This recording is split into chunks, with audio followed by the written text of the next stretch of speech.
नमस्कार, मैं इंदौर से पुष्पा श्रीवास्तव आपका स्वागत करती हूँ।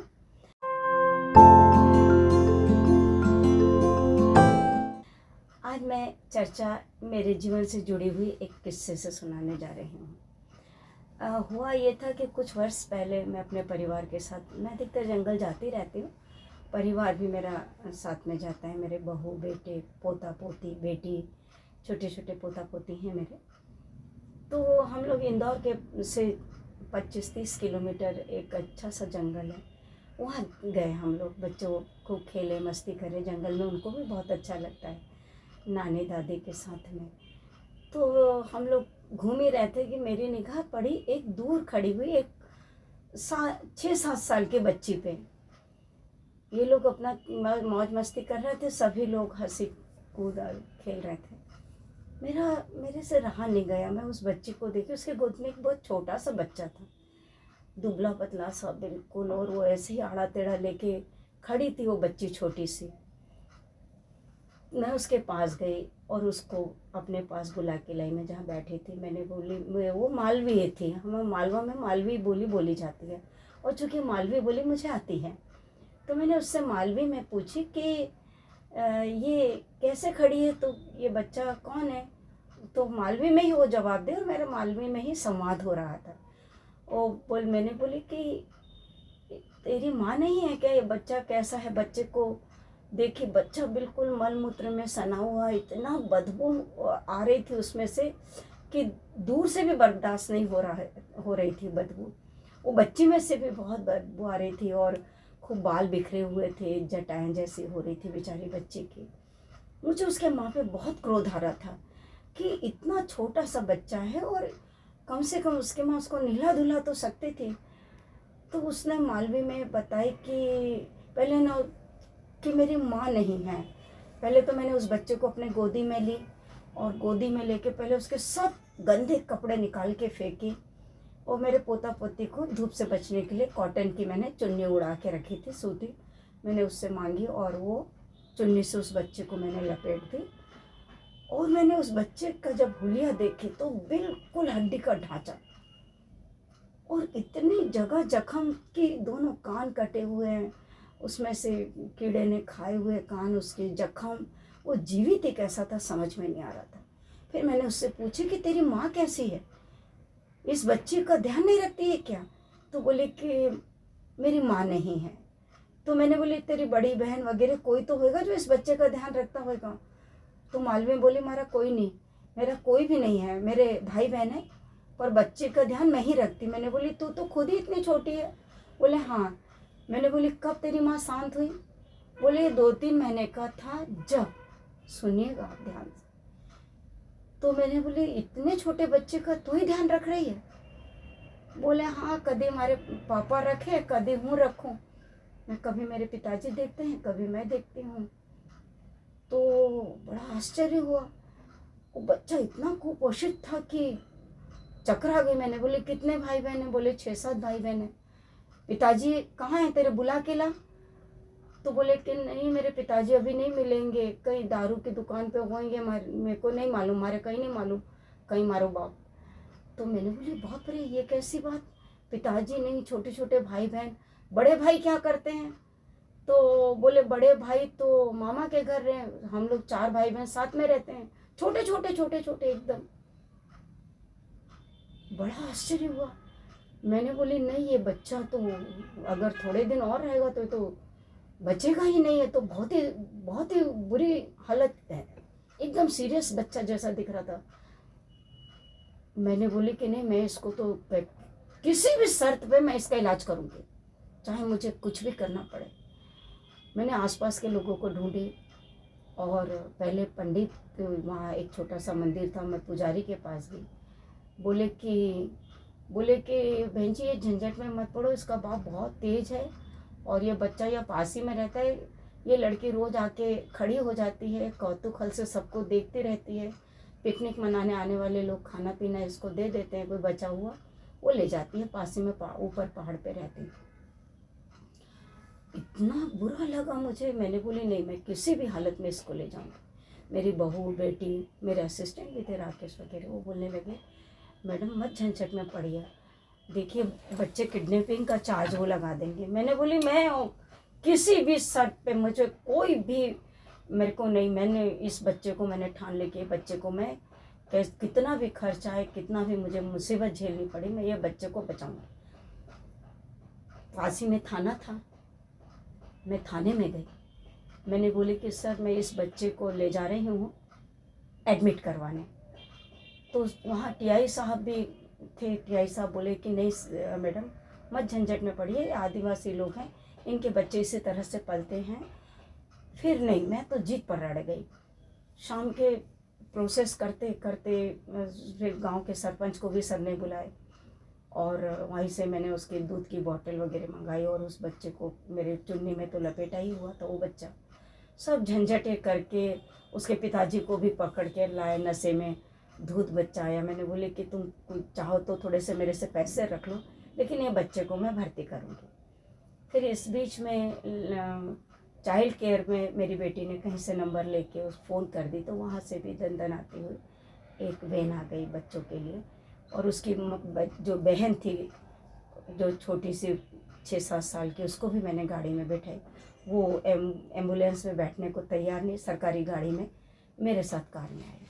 मैं सोच रही थी कि उसको मैं प्राइवेट में बहुत अच्छा इलाज करूँ, चूँकि नहीं था कि बोले नहीं आप सरकारी अस्पताल में ही ले जाओ। मैं उसको हमारे इंदौर में एक MY हॉस्पिटल है चाचा नेहरू में, वहाँ ले गई। वहाँ जाते से डॉक्टरों की टीम ने देखी और डॉक्टर की टीम ने देखी और उस बोले कि नहीं ये तो बच्चे को ICU में रखना पड़ेगा। वो बच्चे को तुरंत फिर मैं दूसरी जगह शिफ्ट की, वहीं सरकारी अस्पताल में बच्चों के ICU में ले गई। ऐसे करते करते मुझे पूरा दिन रात के 10 बजे मैं अपने घर पहुंची। जब घर पहुंची तो मुझे बहुत क्रोध आ रहा था अंदर ही अंदर कि समाज के अड़ोसी पड़ोसी की निगाह क्या उस बच्चे पे नहीं पड़ी? क्या किसी की इंसानियत इतनी मर गई? इतना छोटा बच्चा, इतना कुपोषण का बच्चा और इतने छोटे छोटे भाई बहन। फिर गुस्सा मेरा आया वहाँ के जो क्या बोलते हैं आंगनवाड़ी की बहनों पर, कि आंगनवाड़ी की बहनें उसी के घर के थोड़ा पास ही में, उनका निगाह नहीं गया। फिर मेरे को क्रोध तो बहुत आ रहा था अंदर ही अंदर कि क्या, और हमारे इंदौर से बिल्कुल पास ही में, मतलब 25-30 किलोमीटर दूर पर, क्या शिक्षा विभाग की निगाह नहीं गई उस बच्चे पे?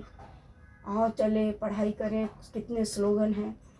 पूरे की पूरे 5-6 बच्चे, कोई स्कूल का मुंह नहीं देखा। परिवार नियोजन वो भी नहीं, इतने बच्चे पैदा हो गए। शिक्षा विभाग नहीं, स्वास्थ्य विभाग, कभी तो सर्वे होता।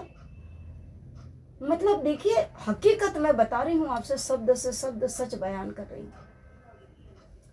रात भर नींद नहीं आई। मैंने अपने फेसबुक पे ये डाल दिया अपने उस बच्चे का। मेरा असिस्टेंट कहाँ से गुपचुप वो वीडियो बनाने लगा, 2-3 मिनट का उसने वीडियो बनाया, मैंने फेसबुक पे वीडियो के साथ वो शेयर कर दिया। इतना कुपोषित बच्चा था कि बस पूछे मत वो बचा कैसे। फिर तो मेरे दिमाग में बहुत है। फिर मैंने सरकार से सवाल जवाब किए कि ऐसा कैसे। फिर तो देखिए तहलका मच गया, फिर तो वायरल हो गया वो वीडियो बहुत ज़्यादा। इंडिया में नहीं, इंडिया से कई बाहर में भी पूरे कहाँ कहाँ से मेरे पास फ़ोन आए कि कल्पना, पूरे भारत तो छोड़ो, कहाँ से मेरे पास फ़ोन आ रहे थे कि मैडम हम आर्थिक मदद करते हैं, हम आर्थिक मदद करते हैं। चूँकि आर्थिक मदद की उसको ज़रूरत नहीं थी, उसको केवल सहानुभूति की और ट्रीटमेंट की ज़रूरत थी। फिर उस बच्चे के लिए ऐसा हुआ कि शासन के भी निगाह में आई वो बात। फिर वहाँ सब चेंज हुआ। फिर उस बच्चे को 15-20 दिन हॉस्पिटल में रखा गया। मैं रोज़ मिलती थी, अभी भी मैं फॉलो करती हूँ उस बच्चे को, उसके परिवार को। फिर जब बच्चा नॉर्मल होने लगा और जनरल वार्ड में शिफ्ट हो गया, फिर मैं एक दिन अकेली ही अपनी गाड़ी लेकर चली गई उसके पड़ोसियों से मिलने, क्योंकि मैं भुनभुनाई बैठी हुई थी। मैं पड़ोस में गई उसके छोटे छोटे भाई बहनों से मिलने और पड़ोसियों से। तो मैंने पड़ोसियों से बोली कि क्या आपको दिखा नहीं ये इतना छोटा सा बच्चा? सब मालवी में ही बात हो रही थी हमारी। बोले मैडम ये छोरी हाथ नहीं लगाने देती उस बच्चे को। मैंने बोली क्यों? बोले उसका बाप लड़ता है। मैंने बोली कि आपको कंप्लेंट करना चाहिए था इस बच्चे को। बोले कि वो बहाने, दुनिया भर के बहाने, फिर वो आंगनवाड़ी की मैंने। पर जब मैंने उसके छोटे छोटे, एक बहन छोटी सी, छोटा सा भाई 3-1 साल का, 2-2.5 साल का हो रहा होगा, फटे हाल में बिल्कुल। आप, मैं फ़ोटो भी भेजूंगी उसके घर के, आपको लगेगा कि बाप रे, क्या कैसा ज़िंदगी जी रहे थे ये परिवार, और ये बच्चे कैसे जी रहे थे, इतने छोटे छोटे से मासूम बच्चे बिना माँ के। फिर मालूम पड़ा कि सब बच्चे मैंने देखी, वो दो छोटे से बच्चे को, उसकी बड़ी बहन जो 6-7 साल की थी, उसकी छोटी सी बहन एक 4-5 साल की थी, खूब जुओं से लथपथ थी। बालों में इतने जुएं हो रही थी उनके कि बस पूछो मत। फिर मैं उनको अपने घर लेकर आई, नहलाई, उनके कपड़े वपड़े पहनाए, उनको जुओं की दवाई डाली, और फिर उनको वहाँ जो महिला बच्चों की, लड़कियों के लिए रहता है यहाँ जीवन ज्योति करके, वहाँ ले गए उस लड़कियों को। पिताजी को बोली ये बच्चों को रख लो, मैं खर्च उठाऊंगी। पिताजी ने मना कर दिया। गांव में ये, अब देखिए हकीकत, यहाँ पर कईयों को सस्पेंड भी किया गया।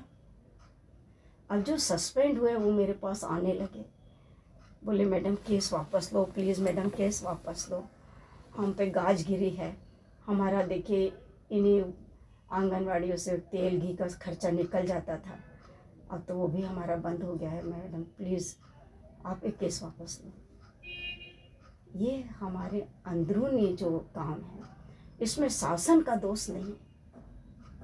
मेरे को लगता है कि जो हम नीचे के दर्जे के हमारे वर्कर्स होते हैं, मतलब क्या बोलेंगे, जीरो ग्राउंड के जो वर्कर होते हैं, ये गलती उन पर है। उन पर कमांड्स होनी चाहिए, कुछ ऐसा होना चाहिए कि उन पर सख्ती बरती जाए।